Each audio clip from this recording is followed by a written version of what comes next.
welcome to this very special conversation as part of the interview. I'm very happy to introduce to you Ms. Supriya Sule. Ms. Sule, thank you so much for giving us time and having this conversation with Mirror Now. We appreciate the time you've given us. My pleasure.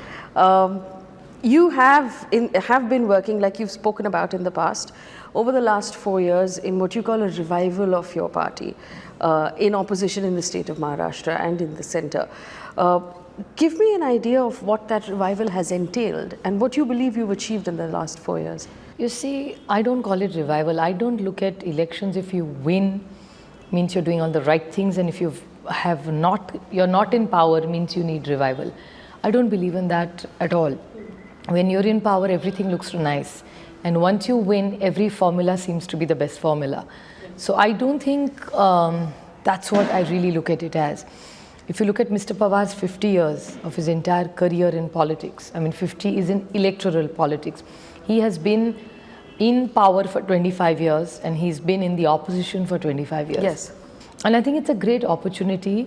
I look at it as an opportunity to travel, meet people, to see when you're in opposition what impact there has been of all the policies that you have done. So it's sort of a reality check that you go through. And I think party organization, the kind of time that we've been able to give, reach out to more people, travel with more people. And I'm not one whose yardstick is only about winning an election. You can be in power, you could be in mantri and have zero impact. Okay. What's the big achievement? So what has your reality check told you then? I think the reality check is that we need to work more as a structured party organization. I think the urban, rural, the whole, I think India's changing in the sense that people have lesser time anymore. I mean, I always sometimes feel that maybe in 10 years, there may not be rallies in India anymore because nobody has time to go to rallies anymore. Okay. And you can watch rallies sitting in your home on television or WhatsApp or, technology has taken over our lives. So I feel there'll be a huge change in Indian politics, reaching out to people, style of functioning. And what's lovely is the accountability game has changed completely. I'm actually almost overjoyed that our parliamentary performance matters. In my first term as Rajya Sabha or in my first term as Lok Sabha, yes, my parliamentary performance, nobody even asked me that, are you in parliament, are you not in parliament? Today it's discussed. I want to be accountable. Well, incidentally, since you have brought it up, I did look at your parliamentary track record. You have perhaps among the best attendance record in Parliament. 116 debates you've taken part in as well in this term. But there are some key issues I do want to bring up as far as Parliament is concerned. One of them is the Women's Reservation Bill. Where do you believe that plan faltered? And why hasn't it happened yet? Well, that question you can't ask me. You have to ask the people in government. They Yes. are in power. And they are in a position of power because when you make such a big change, right from the Sarpanch to the President of India, it is one party ruling this country. So this is a golden opportunity to make such a big social change which will impact so many women. And I'm not asking reservation just for me. Women like me don't even deserve to be in the women's reservation because it's not about us. We were lucky that we were empowered, educated. So are you. We all come from families where education was priority, be it a girl Yes. or a boy. So we're really lucky about it. But there are enormous amount of women who don't get this opportunity. They're probably more capable than I am. So why should we not open the doors for them? And if there is 50% population amongst women, why are we hesitating to bring in this change? And when the whole mandate is with this BJP Shiv Sena government. How would you rate the Beti Padhao, Beti Bachao Andolan, or the work that has been done in the area of women empowerment by this government so far? Every government does it, and governance is continuity. So I'm not flattered or surprised to say, oh wow, they probably marketed better than we did.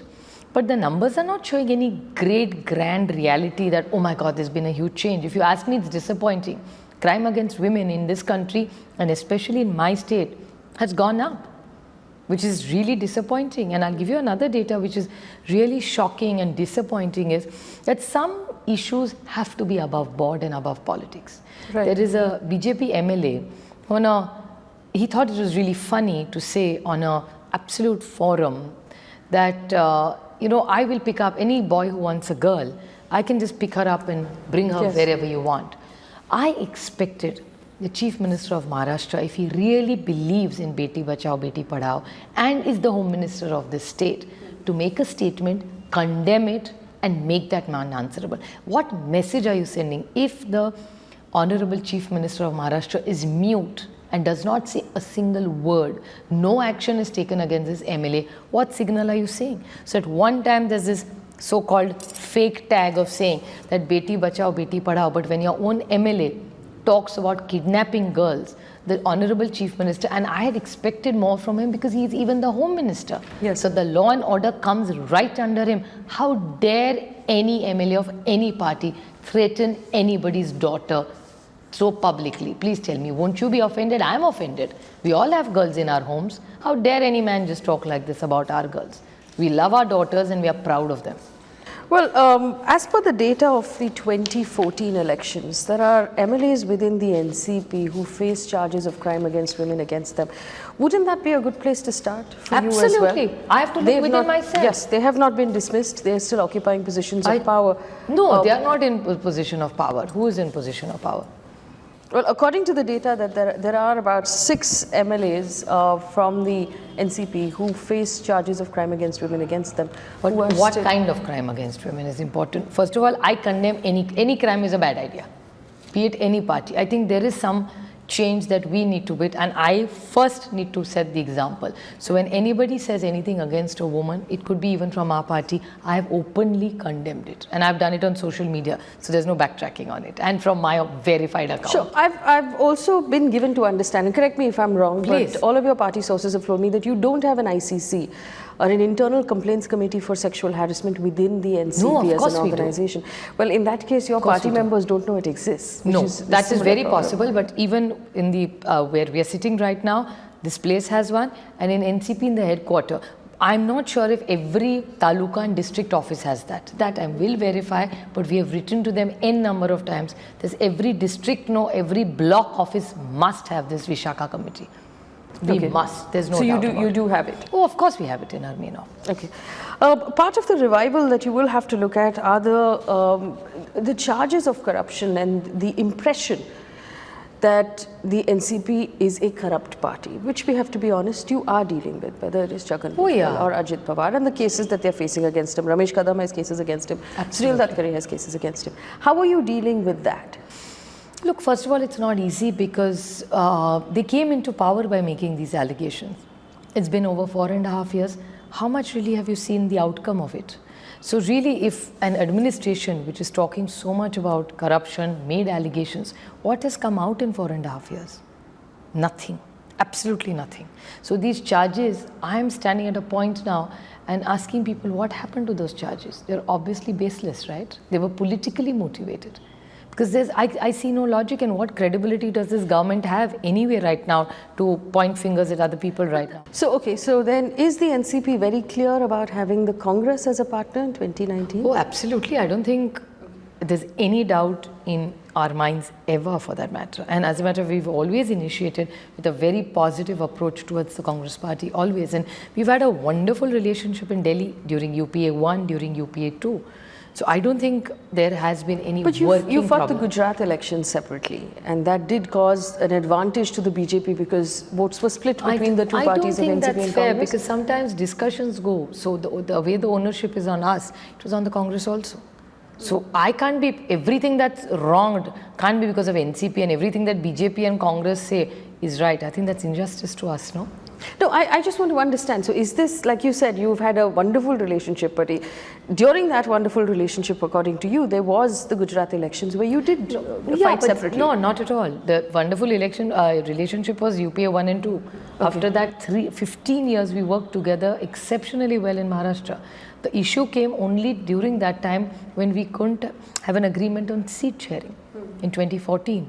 Or even in Gujarat, there were a few seats we were asking for and it got derailed. But the ownership in a partnership, be it a friendship, be it a marriage, any relationship, it's two people who are involved. So both have to walk an extra mile to make that relationship. Your official stand on demonetization as well. I don't have an official or there's nothing like that. We have a stand that it has clearly hurt the economy.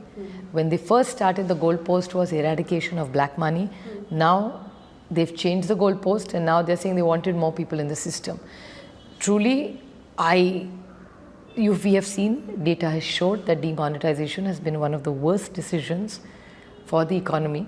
It's been condemned globally, and it sort of really reminds me of what Dr. Manmohan Singh ji said, that impulsively we all thought it was a good thing, maybe, but I still remember the second or the third day had clearly said that this is one of the worst decisions for the economy, and it is proved that demonetization has completely failed the poor person and the common voter who loved this government and thought they were really going to bring in a change. But the BJP has constantly argued that repeated wins of elections post demonetization proves that the people have accepted that decision. What is your response? You see, winning an election doesn't mean anything. I want to ask you a question. Thanks to BJP, which has won so many elections, tell me one big change that with so much power they have made to everybody's lives. One big change. I'm not asking for 5. One big change that I say, yes, this government has made. Has poverty gone down? No. Have women issues gone down? No. Has Mengai gone down? No. See, they're juggling with data. Doesn't mean I don't know what bills I pay. Everybody does. So it's not in isolation that I'm saying that one Mengai, ab ki baar, what happened? Bahut ho gayi Mengai ki maar. Ab ki baar Modi Sarkar. Has the Mengai gone down? You ask anybody, rich or poor. It's not impacted. Have they started? I mean, they talked about skilling India. What big impact by skilling have they achieved? Look at the Mudra scheme. It has completely failed in Maharashtra. Huge corruption charges in Marathwada, in Aurangabad itself, because of the Mudra scheme. Stand Up India, Start Up India, Digital India, Make in India. What happened to all these schemes? I mean, nobody's talking about them anymore. Adarsha Gram Yojana. What happened to that scheme? I'll give you hundreds of schemes like that, where they have said that, you know, it's big, but I mean, nobody is even talking about them. They keep changing the goalpost every time. So they clutter you with so much information at one time that you've forgotten where you started. So what has been the accountability and the transparency of all these several schemes of government? There has been some perhaps debate about whether or not your father, Mr. Sharad Pawar, suggested that he spoke he spoke in support of the Prime Minister as far as the Rafale deal is concerned, and you lost a couple of party strongmen in reaction to that statement. Do you want to clarify what? There's nothing to clarify. Yes. Anybody who understands Marathi and watches that television and watches the entire interview would never say that. So every time when somebody says something, the first thing that you need to do is you have to understand. If tomorrow there's an interview in Tamil language or in Telugu, I will have to ask somebody to translate it to me in Marathi, English or Hindi, which are my core strength languages. And then it's really sad that the person who we lost during the party had not even seen the interview. He had not even watched it. He had not heard it, and it was in Marathi. Anybody who understands little Marathi and watches the entire interview would never make such a juvenile statement. So it's unfortunate that it was completely misquoted and some people used it to their advantage. No, but what is the belief of the NCP as regards of the Rafale deal? Well, Mr. Pawar has always in his speech said, and I think this entire government, be it center or in Maharashtra, has talked about transparency. So why don't they come to the table and have I mean, what's wrong in having a JPC, Joint Parliamentary Committee, is the easiest part of the game. So why are they shying away from that? JPC is nothing wrong, and no heavens are falling if you have a JPC, point number 1. Point number 2 is that in the past, this is the same BJP and Shiv Sena who has asked for JPCs. So why suddenly when the tables are turned, do they objecting to a JPC? I just can't understand that. We understand now that, Mr. Chandrababu Naidu and his state have decided to sort of bar the entry of this CBI from the state. It's likely the West Bengal Chief Minister will decide the same as well. What is your reaction to that decision? Is that a political decision from opposition? Is it wise? Because you're still impeding the ability of the CBI then to investigate. No, the point is, I think people have lost the confidence. You know, when there was any inquiry to be done, the first thing people would say, "Abhi yahan se nahi ho raha hai, abhi CBI ko bol denge." So if you are going to CBI and that same CBI is fighting with each other, what credibility is left? If your editor and your sub-editor keep fighting, where does that leave your channel? So it's, it's really shocking and disappointing because, as I said, these are built over generations. This is not an isolated thing where, it's an argument of two people. It's not you and me getting into an argument. It's in the position that you are which brings us with responsibility. And like when you are representing a channel, I'm representing my constituency, the job comes with responsibility. So you and me as individuals can say what we want, but when we sit or we are burdened with some sort of responsibility, you have to deliver superior results and take ownership of that burden or responsibility that comes with it. So you can't have CBI fighting like this because it hurts the nation. The Gujarat government and the central government together built the tallest statue in the world in Gujarat, and we also understand there's a Shivaji statue that's going to come up outside the coast of Maharashtra, Mumbai. In terms of priorities of the state government right now, given the crisis with the farmers, given the crisis with jobs, given the crisis of debt as well that the state has, how would you prioritize the Shivaji statue at this point? Well, right now they talked about it, but as usual, one more jumla, they haven't delivered it.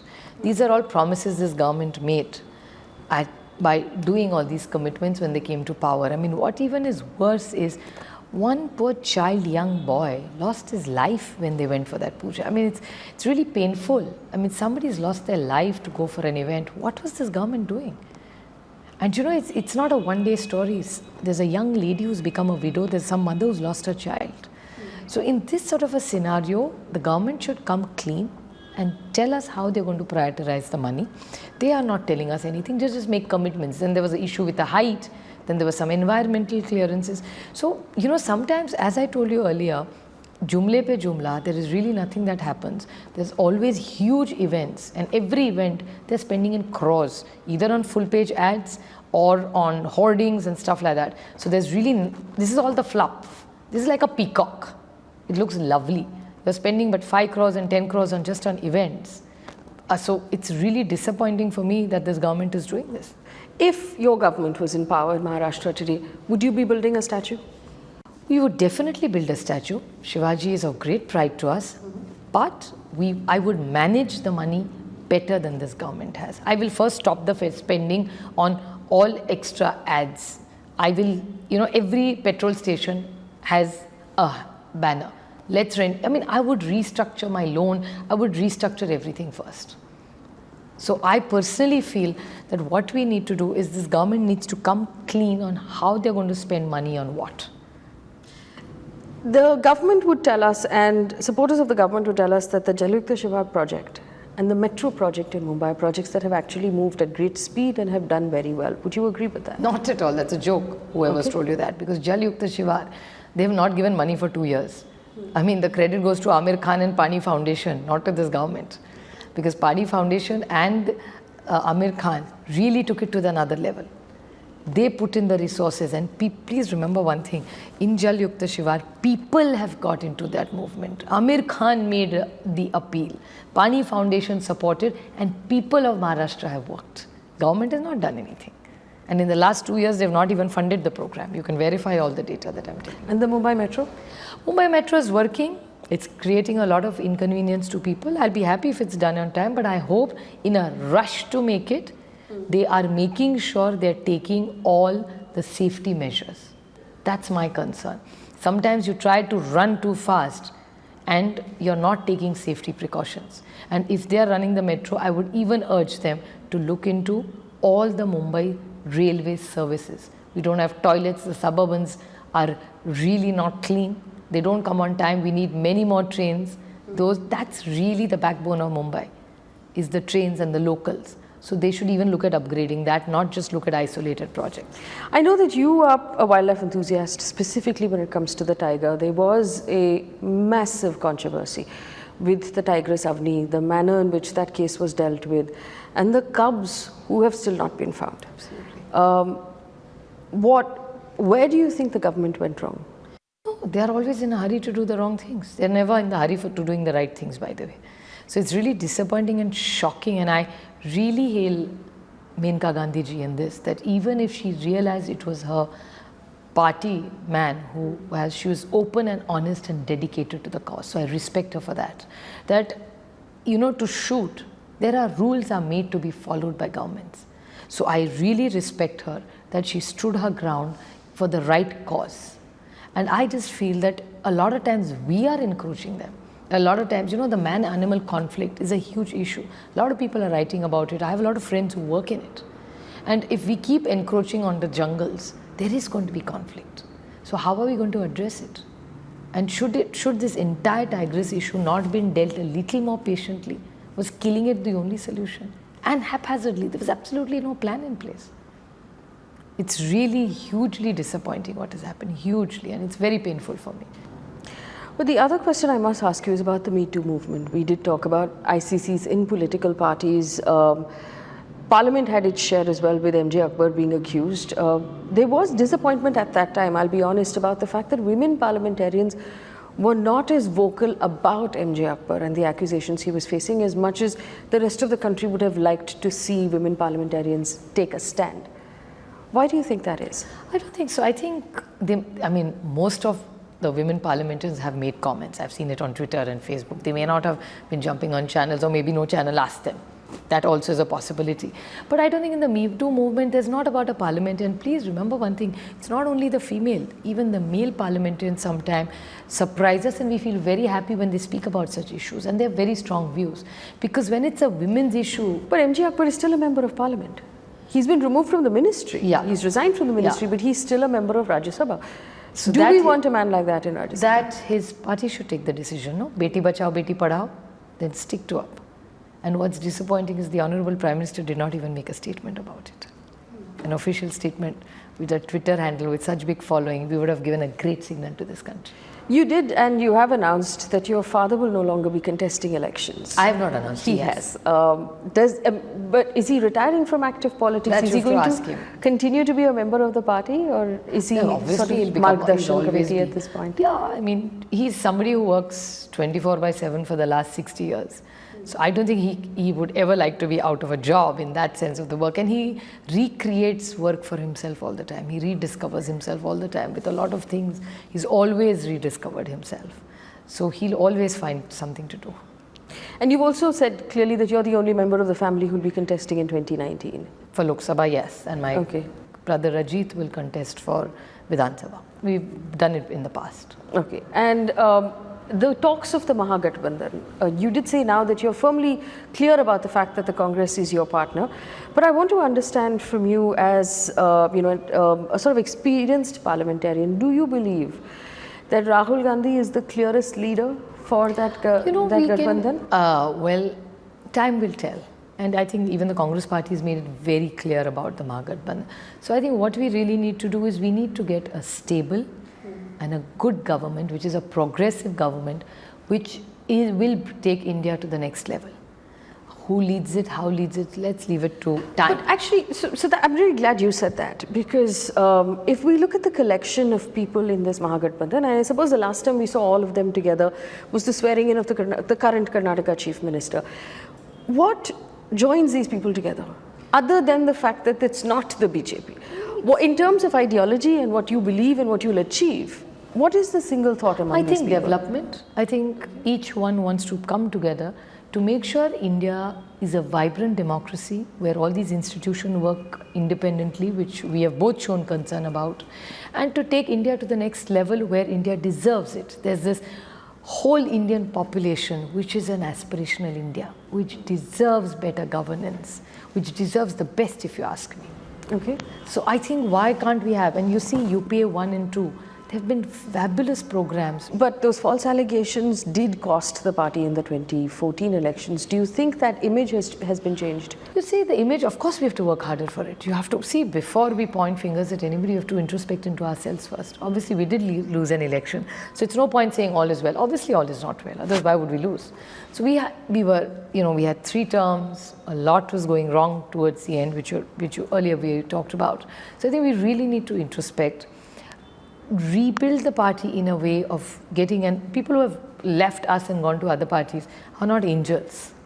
So they have also had corruption charges, but what happens in the BJP is when they are with us, they are corrupt. When they go into the BJP, they become wonderful human beings. So they have some sort of a detergent which sort of washes away all the sins or so-called corruption, which if they stay with us are corrupt, but if they go to them, they're not corrupt. Is Chhagan Bhujbal still a big part of the party? Of course. He's out on bail on very serious charges. He spent time in jail. Do you don't believe that will hurt the image of the party? You know, I think everybody, it's very easy to make an allegation against anybody. Let's wait for it to be proved. And everybody's innocent if they're proved guilty. Wouldn't it be easier to ask him to step aside until he is proven innocent? But he's out on bail. Government has, the courts have let him be. So how can you make an allegation? Life is not about only perception. It's about reality. So let's wait for reality, whatever it is. Let's believe in the court of law. And so all of these people then, so Chhagan Bhujbal, Ramesh Kadam, who's also, who has been in jail, he's been accused of misappropriating 132 crore rupees. Your brother Ajit Pawar, as far as the irrigation scam is concerned, Sunil Tatkare, the Minister of Water Resources, who's also facing charges, will all remain active members of your party. I repeat my answer again, and I ask you, 4.5 years, they've had every power. What has happened to all this? These allegations were made by them. You will be entering the Madhya Pradesh elections as well, which the NCP is contesting with the Congress. What do you believe your chances are at this point? Well, you always sit for an exam to pass with good marks. So let's go that we will win. All right, Ms. Sule, thank you so much for your time. I appreciate it. And I wish you good luck for the upcoming elections. Thank you.